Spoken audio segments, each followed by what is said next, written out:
ফের শহরে অগ্নিকাণ্ড। প্রগতি ময়দান থানার আড়ুপোতায় আসবাবপত্রের কারখানায় আগুন লেগে যায়। আগুন ছড়ায় পাশের গ্যারেজেও। দমকলের বেশ কয়েকটি ইঞ্জিনের চেষ্টায় অবশেষে আগুন নিয়ন্ত্রণে আসে। আমি এই যে মাইনাসটা বার করতেছে তো আপনি দেখতে পেলাম তো।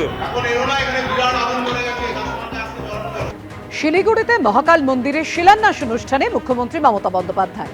মহাকাল মন্দিরের নামে একটি ট্রাস্টকে জমি তুলে দেওয়া হবে। 216 ফুট বিশ্বের সবচেয়ে উঁচু মহাকালের মূর্তি তৈরি হবে বলে দাবি করেছেন মুখ্যমন্ত্রী। ঐতিহাসিক মহাতীর্থ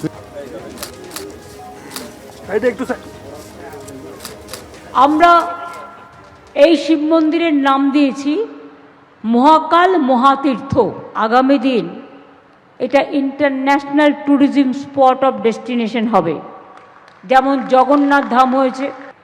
মনে রাখবেন, এটা কিন্তু বিশ্বের অন্যতম বৃহত্তর শিব মন্দির হবে। শিলিগুড়ি শহরের কেন্দ্রস্থলে মাটিগাড়া লক্ষ্মী টাউনশিপ এলাকায় 17.41 একর জমির ওপরে আমরা এটা করছি।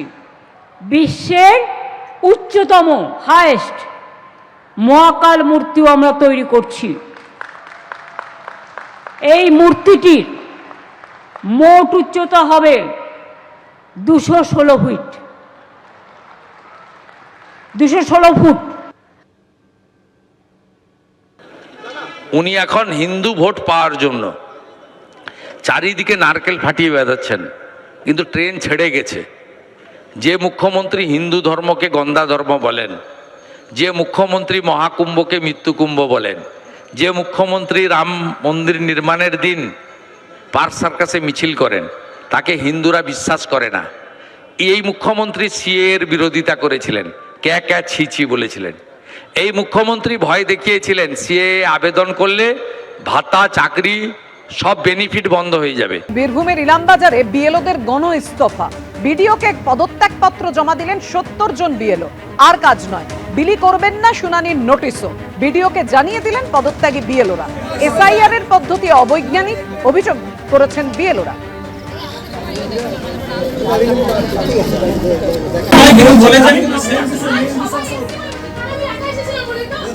কাজ করতে করতে দেখেছি যে একদম পুরো সিস্টেম অবৈজ্ঞানিক ভাবে কাজ চলছে। স্যারের কাজ একদমই ভালো চলছে না। আমরা চাই যে স্বচ্ছতা এবং খুব ভালোভাবে ভোটার লিস্ট তৈরি হোক। তার জন্য আমরা ড্রাফট লিস্ট পাবলিশ করে দিয়েছি।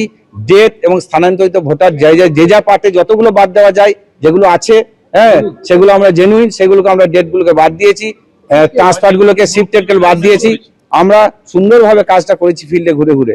কিন্তু এখন দেখা যাচ্ছে যে না, এরপরও আবার ডিসক্রিমিনেন্সি লিস্ট দিয়ে ডিসক্রিমিনেন্সির নামে একটা প্রচুর লিস্ট পাঠিয়েছে হিয়ারিং এ। তাই ভাবছি যে আমাদের এই কাজ আর করা যাবে না। আমাদের যেটা দায়িত্ব ছিল ড্রাফট লিস্টের নাম তুলে দেওয়া, একটা ভোটার লিস্ট পাবলিশ করা, আমরা করে দিয়েছি। সাধারণ মানুষের বিভ্রান্ত করার জন্য আমরা তাদের বিশ্বাস নিয়ে খেলা করতে পারবো না। এবিপি আনন্দ, এগিয়ে থাকে, এগিয়ে রাখে।